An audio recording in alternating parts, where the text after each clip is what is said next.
La voglia di tornare a giocare con continuità, a correre, era tanta sia per Cuneo che per Busto. E alla fine, nella bellissima maratona che ne è venuta fuori, la spunta Cuneo. Un match cominciato con tutte le ruggini di due squadre tornate in campo da poco, ma che, scrollate di dosso quelle, sono riuscite a mettere in mostra un'ottima pallavolo. La sfida si accende davvero al terzo parziale, però. Dopo gli errori e le sbavature del primo set, i misunderstanding e le misure ancora da prendere. E dopo il secondo set, totalmente appannaggio delle bustocche.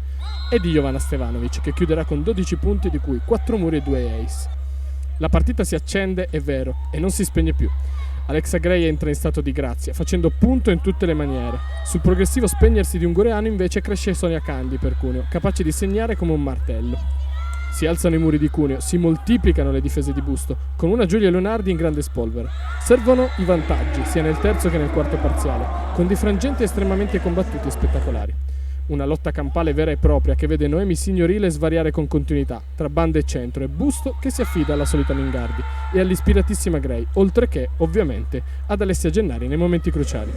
Al tiebreak però, la squadra di Pistola dimostra di averne di più, sfruttando i punti decisivi di Caterina Zaccheiu, artefice di una gara veramente da applausi. La Unity Work inizia così un lunghissimo filotto di partite con un passo falso, l'ennesimo di una stagione partita sotto una cattiva stella. Per la Bosca San Bernardo arriva un importante successo, il primo nella storia contro le farfalle, che smuove la classifica e aiuta a superare il periodo cupo.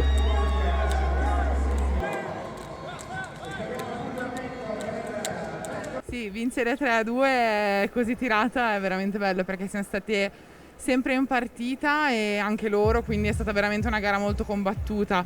Devo dire che dopo il nostro periodo col coronavirus e tutto siamo state molto brave perché comunque la condizione fisica ancora non è quella di prima, diciamo prima di chiuderci in casa purtroppo. E siamo state brave a stare lì mentalmente, che era quello che ci serviva, e ora abbiamo un sacco di partite perché dobbiamo recuperarne tantissime, però penso che sia un gran bell'inizio e dà tanto morale.